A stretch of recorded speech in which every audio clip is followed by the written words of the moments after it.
Hello, I'm Mazdi. I'm going to be doing the lecture for APDA motions prep. I know many of you are new to motions, or at the very least haven't debated motions before, so we're going to go through that. I have with me Pranav, who debated for Purdue at one point and does PP. We're going to just talk you guys through how we prep motions and stuff. Yeah, Pranav, if you want to introduce yourself, you're welcome to. Yeah, hi. I've judged a reasonable amount of APDA as well, and I've done a fair bit of BP and motion related stuff, so happy to help. Okay, so the one difference that's going to be there from Mac and Katrina's lectures is that I prefer working on a doc because I think writing things out makes more sense to me. Motion prep is what we're gonna call this. Cool. So we'll start by just chatting about how we go through the basics of motion prep and what we think is important. So the first thing I would say about motion prep, this is getting into the very basics, is I would recommend that when prep time starts, both partners take 2 minutes of individual thinking. Before I get into that, actually, let me just write down a headache, a nice little heading, or whatever. Motion prep, center this, make this neat. Great, that's good. And now Times New Roman, Times New Roman, 12, 12, remove the bold. One, take 2 minutes of 2 minutes silent individual thinking. Individual thinking. Uh, what's very important during this time is to just consider most important arguments in prep and then start thinking about how they're going to be weighed into the debate. So here you want to start thinking about important arguments in the debate, important arguments within the round.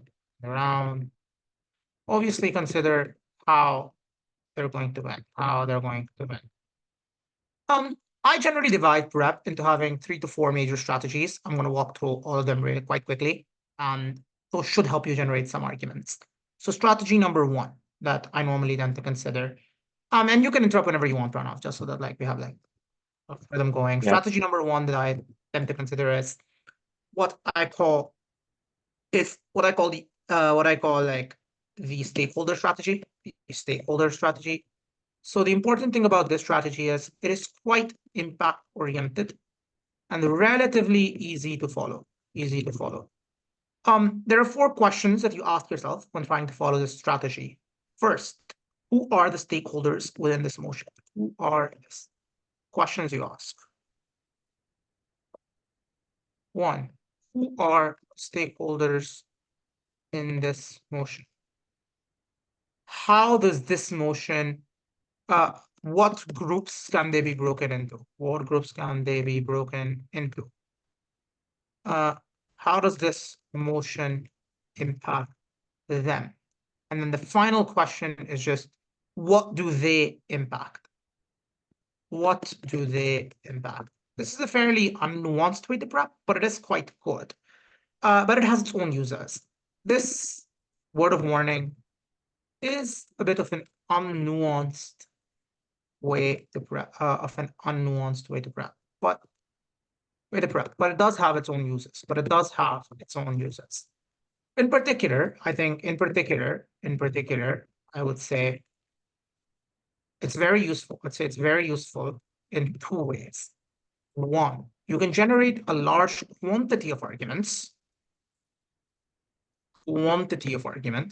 because you can iterate through these questions over and over again. And two, this is more impact oriented than most other types of prepping. So it's useful in that sense. So just an example of this strategy. Let's say the motion was example, right? I'm not going to break this down into too much detail just because I want to get through quite a few of these.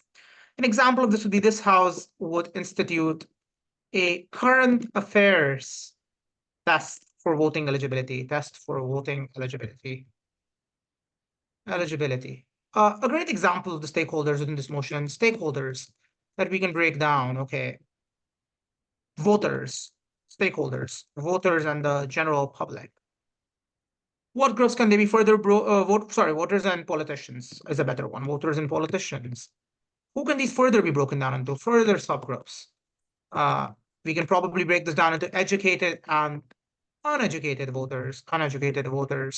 And for politicians, we can break this down into populists and fact-based politicians. Mm. How does this impact them? How does this impact them? I mean, there are lots of ways that this impacts them. The most obvious way that educated and uneducated voters would be impacted is educated voters are the only ones who can vote anymore, right? So to some extent, this allows you to almost immediately come up with a bunch of argument impacts. Obviously, the issue is that there are other arguments that you're going to be left behind by, for example, specifically nuancing out to different types of elements within the debate, figuring out the very specific structure of the round probably will not happen with this strategy. It is a useful strategy though to consider a number of arguments. Okay, the second strategy that I tend to think about when debating is what we call thinking through analogies, right? The idea behind this strategy specifically is that through analogies. The idea behind this strategy is that most debates will have repeating clashes. I don't know who said this, but someone definitely said that there's 20 clashes throughout all of debate, and that they're going to often repeat, right? So the idea is that clashes will overlap a lot. Clashes will overlap a ton. Clashes will overlap a ton.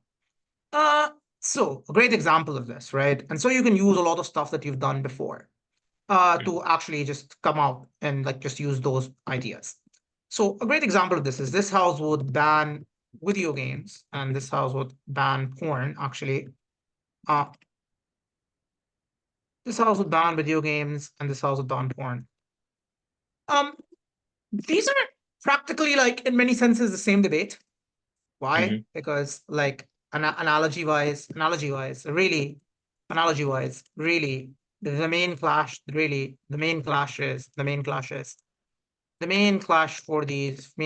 is, do people see this as a method of venting, or are they likely to copy it in reality?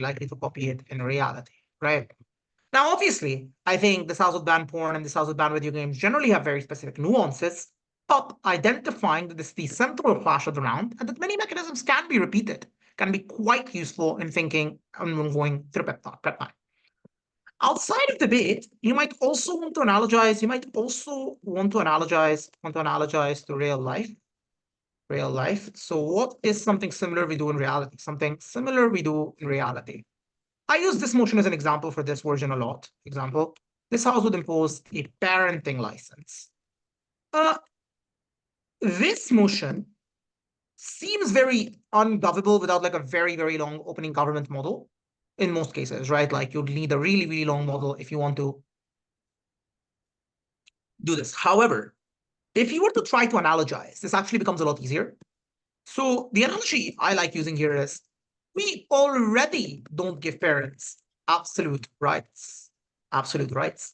So we literally take away kids when there is any form of neglect.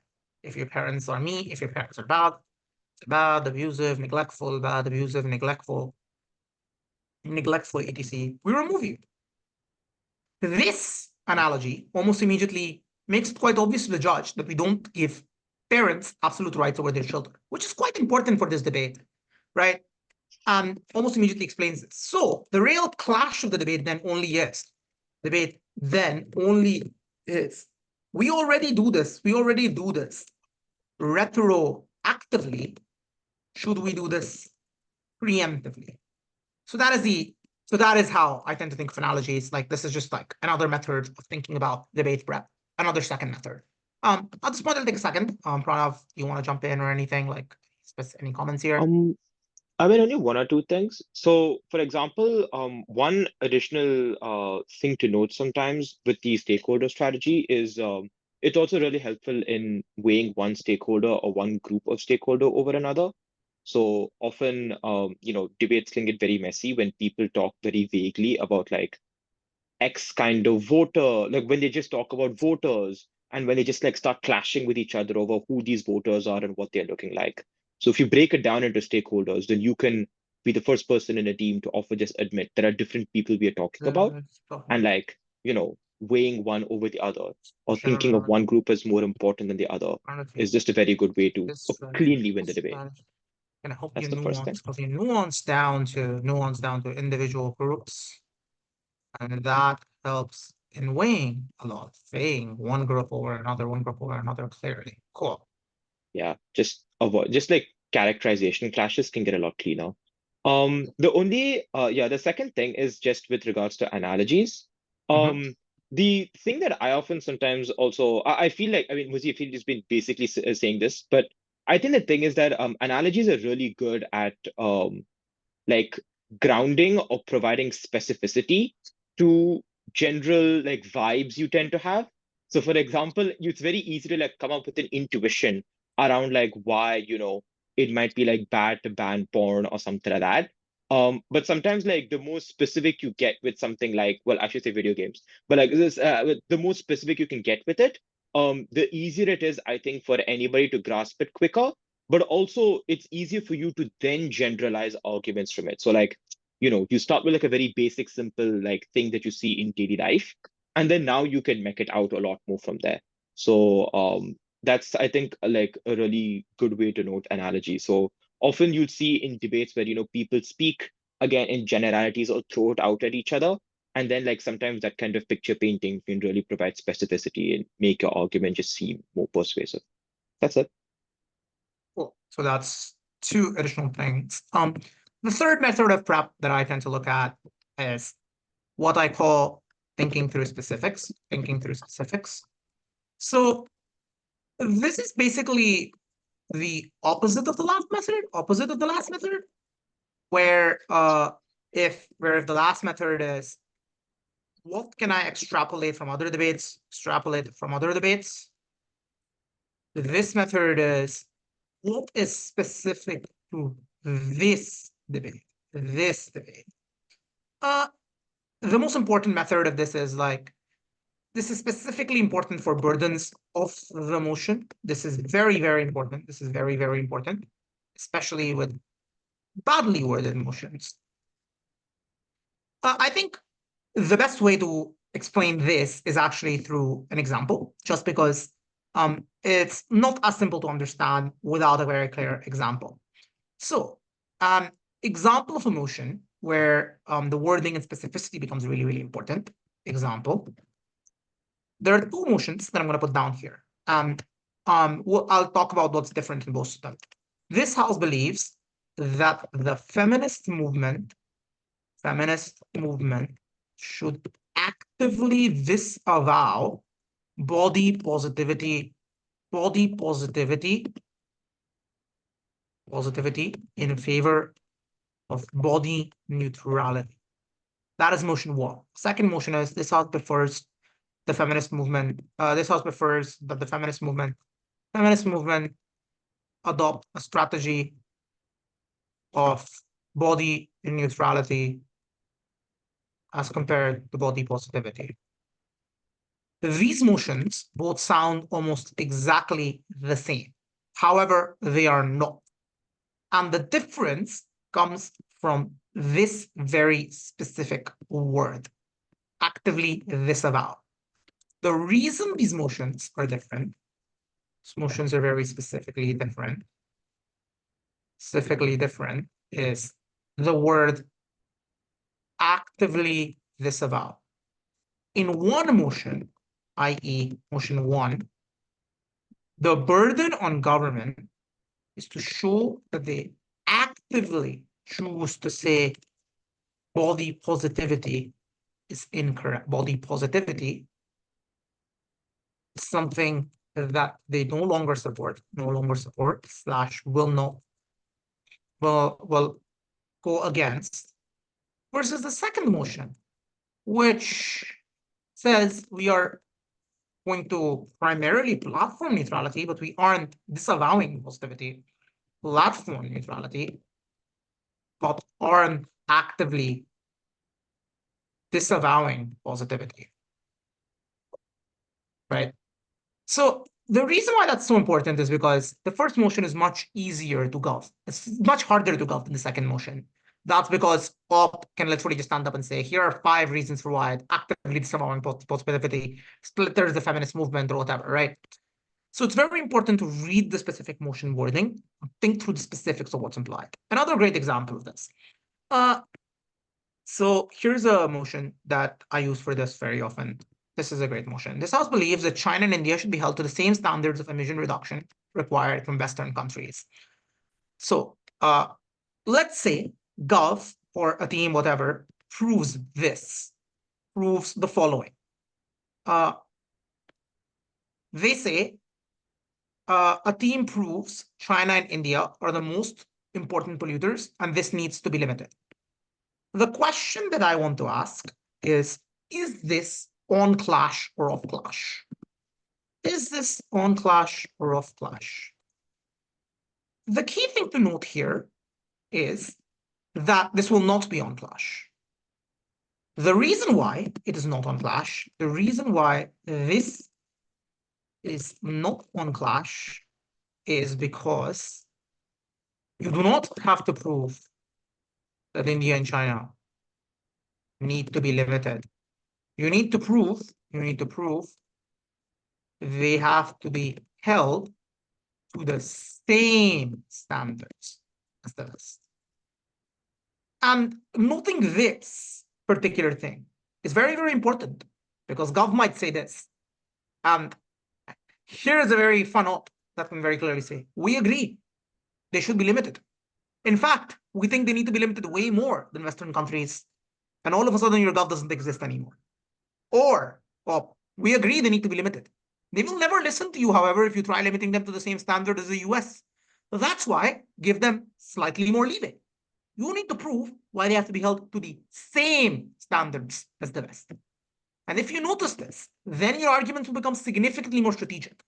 For example, instead of arguing that we need to limit them, you would specifically say, you would be able to come up with the following. Why are Western standards good? Standards good. Why should the same standards be applied? Same standards be applied. How does that create deterrence? etc. The point is that the motion wording very specifically means that you have to apply specific burden on yourself when prepping. So these are the 3 broad toolboxes I use. The real method of prep, though, the one that I tend to use most often these days, is what we call clashes. So to be very, very clear, this is probably slightly more advanced, and requires somewhat of a head, somewhat of a clear vision of what's going to happen within the debate. So what really is a clash? It is a balanced question that either team can answer. It is a balanced question about the motion, that either team needs to answer / can answer in order to win the debate. It is going to be probably be a core point of disagreement within the debate. And you can definitely, and you should be analyzing within that question, prove your side is correct. Importantly, within clashes, you'll also have, for example, subclashes. So sometimes clash will be quite broad. Sometimes the overall clash will be quite broad. And you'll disagree on many areas within it. Within one clash. So you'll want to get into some subclashes in order to. So you'll want to get into subclashes to analyze those to win the debate. So why did I walk you through 3 other methods then? These 3 other methods are the building blocks for your clashes method, i.e., once you identify stakeholders, it becomes really easy to identify. Where is the clash? Which stakeholder am I going to win on? Which stakeholder is the other side going to win on? Is there a specific wording of the motion that I need to really care about in order to be able to access the clash? So for example, in the India-China motion, the specific wording is same standards of emission. Otherwise, you would never be able to find the clash, right? The clash now is, are Western standards good versus previously, is it good to limit like pollution, right? And also the analogies. If you know a clash in one debate and you know that the other debate is quite similar, you can immediately almost find the clash structure. So it becomes a lot easier. Let's do a quick example, although I will show you, me and Pranav will show you a prep as well. So example. A good example, let's just pick the following motion, which I think like is fairly easy. So this house would financially disincentivize migration from rural areas to cities. Here are some examples of clashes that you can see. Is this good or bad for migrants? For migrants. Migrants. This is a clear, open-ended question that either team can answer. It can be answered in either way. Is this good or bad for the cities? Good or bad for the cities, right? And then finally, is this good or bad for the rest of the country, for example, right? Is this good or bad for the rest of the country? And is good or bad for the rest of the country? Within each clash, you will probably have other questions. Is this good or bad for migrants? And those come down to how specific you want to get. So if you want to analyze is good or bad for migrants, are migrants likelier? What's one really important question that you can answer? And this is a subclashes, right? Subclashes. What do migrants care about? Care about? This is kind of an important question to answer about this, right? If you want to win this clash. Other clashes you could find within this. Are you likelier to get a job in rural, are you likelier to get a job in rural areas or the city? Areas or the city, right? Whatever. There are many different types of clashes you can have. Similarly, for cities, you could say, are there enough jobs in the cities to accommodate? Are there enough jobs? Are you likely to, is there enough infrastructure? Do cities, can cities accommodate, can cities accommodate more people? I don't know. Accommodate more people. Is this economically advantageous for the city? Economically advantageous or advantages or disadvantages for the city? Advantages for the city. The point is that you can have a multitude of clashes. And all of these are things that will probably show up in the debate from Gov and on. And if you answer these questions, then you're much likelier to win. I can get more into talking about arguments, but I don't know if that's as useful. This is broadly how I structure my prep. So I can quickly give a quick rundown at the very end. Normally, I will take about 2 to 3 minutes of individual time where we come up with the clashes.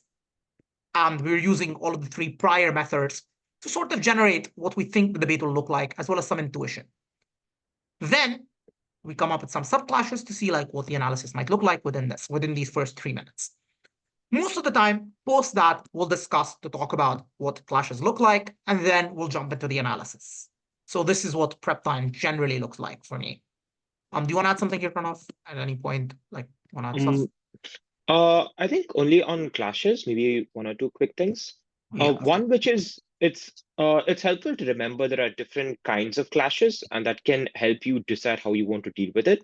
For example, there are like impact clashes and there are like characterization clashes. So like an impact clash would be something like, one team goes for one impact, another team goes for another impact, something like economic growth versus inequality. That's an impact clash. And then that's often just a more classic way of weighing between impacts. I think what people struggle a lot more with is characterization clashes, which if you notice is like littered throughout the example that's been given, right? Like, what do migrants care about more? Are you likely to get a job in rural or city areas?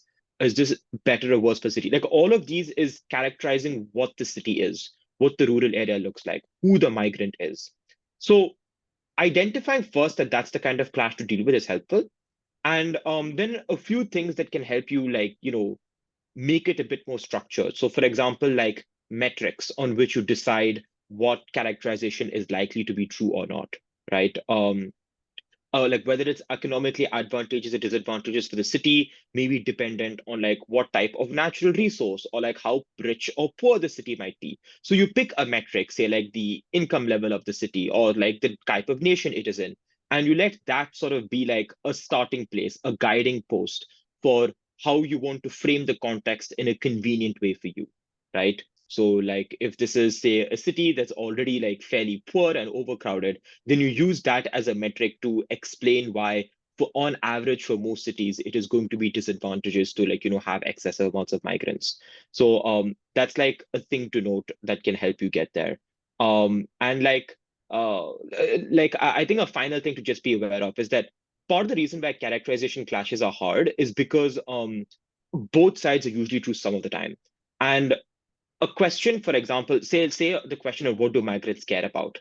The usual answer is they care about many things, right? So they obviously care about getting more money, but they also care about, say, family ties and close connections. So part of this debate and part of really where nuance comes in is explaining which would they value more.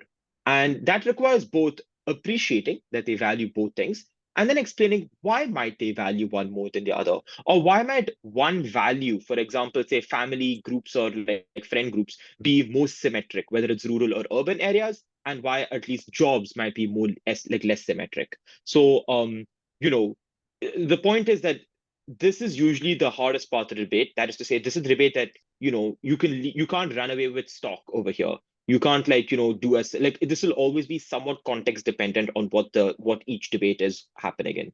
But I think figuring out what metrics you want to make the weighing on, what is the convenient characterization you want to set, that can be quite helpful in ensuring you're actually winning that characterization clash. This also means that just noting that this is the characterization clash in a debate, like as a judge, at least I definitely feel that whenever speakers say like, notice how much of the debate hangs on this characterization, I will now break it in this way, or I will prove why this is likely or even more useful, very, very helpful for I think a lot of judges. So yeah, that's it. Great. I did want to add one more thing that I would say. For this specific debate, there is a really interesting way to break some of the characterization clash that I will just say. You might want to come up with it yourself, but if you wanted to answer the question of what do migrants care about, I would actually try doing this sometimes when you're trying to win a clash, see if there is a way for you to encompass the other side and see if there's a way to do a reasonable characterization that just helps you win. The answer that you can give is, I don't know what migrants care about. They're the only ones who do. That is a very simple question. So one way to break this debate and actually just outright win the migrants clash is just explain that you provide them more choice. If one side can explain that we provide migrants more choice, then they're ahead. We can say, then you can almost immediately say. And the way to do that in this debate is just to say, if you financially disincentivize migration from rural areas to the city, migrants who would have migrated and were able to make this choice themselves are no longer able to do so. They knew their situation the best. They knew that they wanted to migrate, and they knew that the city would provide a better life. That is why they chose to do this. They were already weighing the considerations of family in the city, and they realized their job and work in the rural area was terrible enough that they didn't want to move. That's why the only side that accesses what migrants care about is OP, for example, right? The Mhm. opposite can also be true. Gov would really, really want to say, no, no, no, no, no. Migrants actually don't know what the city looks like. That's because there is a narrative that tells you that the city is really, really great, that there are a lot of jobs, lots of successful people. So you also want to think one step ahead in terms of the clashes, i.e., think about, is there a way to win this clash outright?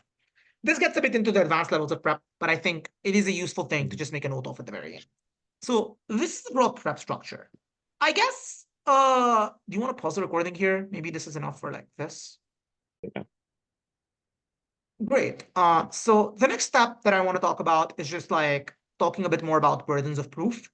So we're not going to go through in super detail on this. That's why I'm going to link you to one lecture as well that I think is like quite important in terms of, this. Which tab can you see, Pranav? Do you see the tab on motions prep? Yeah, I'm seeing the Hadar one right now. I'm not seeing any motions. Yeah, I'm seeing the Hadar Can like you see motion sheets. prep now? Yes, I can see a motion prep now. Great. That's amazing. Does that, it's still on motion prep? Yep, it is the motion prep. Okay, amazing. Because yeah, this is the doc we're going to share with people. Great. So the last thing then is just like, I want to talk a bit about burdens of proof of an argument. So what we talked about before this was how to come up with arguments, right? What we've discussed so far. What I want to talk about now a little bit more is a bit about what the burdens of proof of an argument are and how to prove an argument within the first place. Uh, so one of the big differences that you'll see in APDA or wherever you want to go, like for good argumentation, I would say, is that you want to prove your arguments almost fully. So especially be true and useful in BP, but in general, I'd say it's a good skill to have. You want to prove your arguments almost fully. So burdens of proof in their most basic form are just like you are proving an argument and making sure that it is true for the round, right? Uh, I would say that in many cases, uh, this comes down to somewhat of an experience, but there are some heuristics that you can use. So first, what are burdens? Burdens, burdens. These are just criteria. These are just criteria that you must meet, that you must meet, prove an argument. There are some heuristics that I think people can use when having an argument and when you want to prove it, right? So one of the basic burdens that I would say is, what is op going to say to my argument?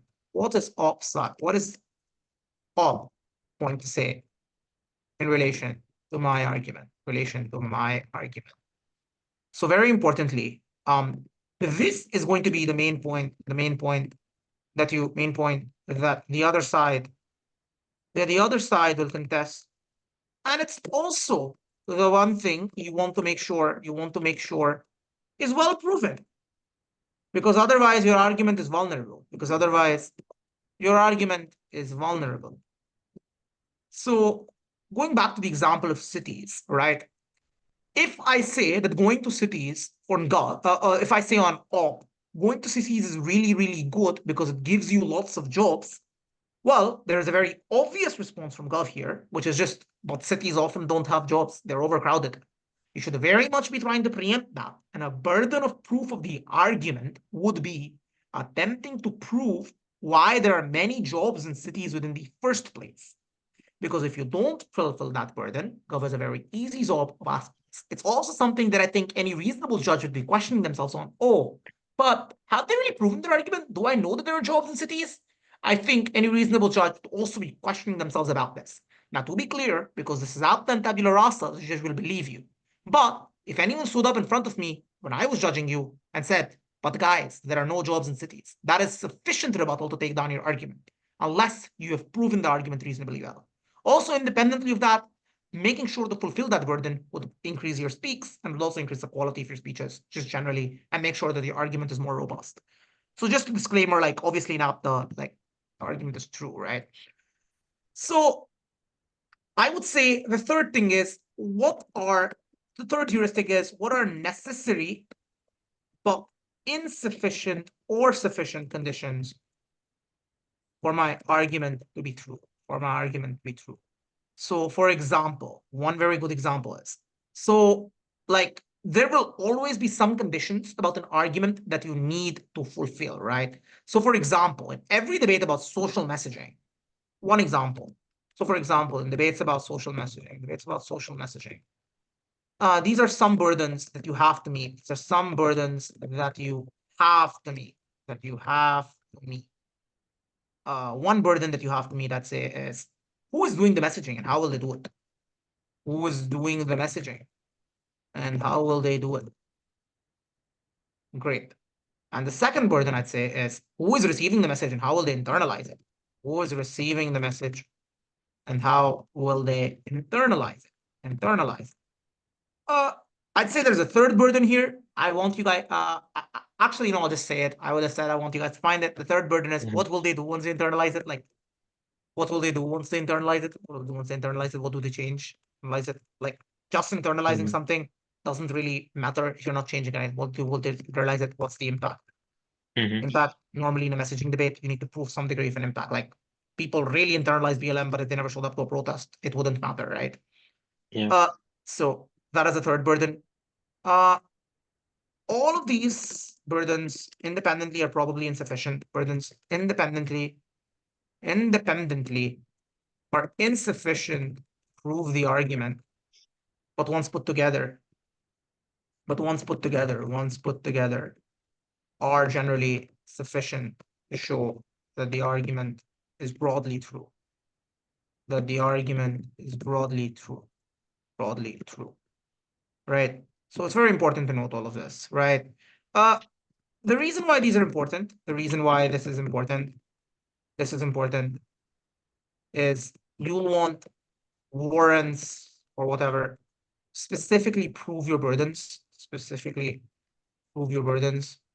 like max/warrants, specifically prove your burdens. So this gives you a direction, it gives you a direction of what to prove. So these are the big heuristics. I think one useful thing would be if we just walked you through a burden. Pranav, do you have anything to add before we just do like one quick example of a burden walk and then like a burden walk? No, not really. Yeah, I think the main thing is just whenever you're unsure, just go back to how you think the other team will respond. Okay. That almost always gives good direction. So for the sake of time, we won't do the clashes part of this prep just because I want to do a full prep later on. But one great argument that here's a motion. Here's a motion. One motion that we can see is quiet quitting refers to doing the minimum requirements of one's job and putting in no more time or effort than necessary. Let's say the argument we want to make, and I'm not doing clashes right now just because, right, we're primarily focusing on burdens for this. The argument we want to make is about work-life balance. So if you want to think about the burdens for this motion, for this, right? There are a lot of things that we could potentially like look at. How do we want to go about this? Do you guys like? I'll just walk us one sec. How do we want to go about this? That's an interesting one. We could. Sorry, pause the recording for a second. Great. Sorry about that. Technical difficulty. I was just figuring out how you want to walk through these. Anyway, so in terms of work-life balance, here's a couple of burdens that I think are important within this. The first one is who has bad work-life balance slash who is doing the quiet quitting. Who has bad work-life balance? Who has bad work-life balance slash is doing the quiet quitting, right? So that's one burden I'd say. The other burden I'd say is how does this interact with how people do their job, right? Like to some extent, how this no, that's not the correct burden. I'd say who was doing the quiet quitting slash what is the problem in status quo? What is the problem in status quo? Right? You'd want to really paint a picture here of if you were analyzing the burden, you'd really want to paint a picture here of people working 9 to 5s, probably having to stay till 7 p.m. in the office, not really being paid for overtime, this being an expected purpose. The second is why does quiet quitting specifically solve for the problem of work-life balance? Why does this improve work-life balance, for example, work-life balance? And also, why is it a better solution? And second, this is a very important burden. Why is it a better solution than alternatives? Like, why can't I just go to my employer and tell him, yo, I'm not doing too hot. Like, give me a raise, give me some time off. Why is the better solution than the alternatives you could have proposed? I'm not here to give you answers. I'm just here to walk you through burdens. But here's a potential answer. A potential answer is leaving your job is not really a great idea. Employers often don't listen when you try to negotiate. Going through a union is difficult. Many jobs are not unionized. So this is a good alternative to all of those things. It's also an individual thing rather than being a group-wide thing, right? Anyway, that's one. Then we have why is it specifically necessary to be a trend? Why is it specifically necessary to be a trend? Necessary to be a trend. And the answer for this is actually quite simple. Like, if one person does this, they'll get fired. If everyone does this, they won't. Then, how do employers interact with this? Employers interact with this. Are they going to fire you? Are they going to fire you? Or listen well? You or listen well, or listen to this, or listen slash improve life balance. And then finally is like, why does work-life balance matter anyway? So if you'll notice, I've not walked through exactly how I came up with these, but most of these are just things like looking at the motion wording. This how supports the trend of quiet quitting. It's just the same as looking at the motion wording that we talked about earlier. Why does quiet quitting solve for work-life balance? Why is it the better solution than alternatives? This is just what op will say. If op will definitely question me on, why can't we just talk to our employers? So I'm trying to analyze that beforehand.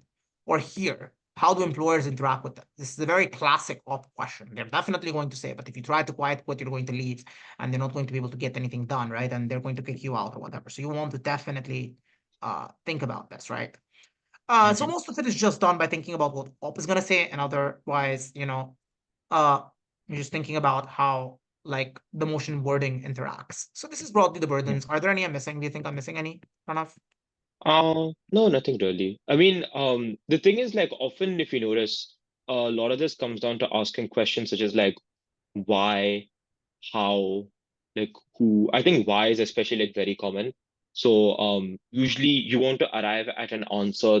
You want to keep drilling down with whys until you arrive at an answer that just sounds like very like either trivially true or just seems like yeah, like very like which is very like hard to immediately contest. It requires work to contest. So without that, otherwise you just sound like you've made an intuitive case, but one that is filled with presumptions that any optim will want to attack. Great. Yeah, so that's the end of like burdens. I'm gonna link you guys to a lecture that I think is absolutely incredible here. Burdens of Proof by Heather Goldberg. I'm gonna link you guys to this on the sheet just because this is definitely probably the absolute best burdens lecture I have ever seen. 10 on 10 recommend watching this. Replace with burdens. Absolutely brilliant lecture. Yeah, so that's the vast majority of what we wanted to walk through prep. Just reiterating, take 2 minutes of silent time, think up your clashes, definitely take all of these things into account. And once you come up with arguments, this is the clashes that are going to happen. These are the arguments I want to make. Think about the burdens that they have. I'm not walking you guys through how exactly to analyze each argument because that would take a whole lot of additional time. And I know that this is already stretched out for a while. Me and Pranav are going to do a practice prep that's also going to be put up online. So hopefully that will help you guys see how we analyze stuff, how we think about proving things in general as well. But yeah, that's it. Do you have anything else to add, Pranav? Here? No, nothing else. Just I mean, like we don't talk much about the psychological part of it, but like, it's usually helpful to like have a calm level head when you're trying to walk through some of these things, especially like the more confused or as more questions you have, the better it is then to sort of go back to like a basic structure, trying to be organized in the way you do this. Um, Mhm. that's often like also the benefit of like breaking this down into different strategies. The point of it is that you are just thinking in an organized, clear way for throughout the 15 minutes. That's it. And yeah, I know we've thrown a lot at you. It takes time to learn all of this. Don't think of it as like we learned this in one day. It takes time. Just take your time, Yeah. have fun with it. Yeah. Okay. Keep doing it. Yeah. We'll we'll have a wrap up as well. Okay. We can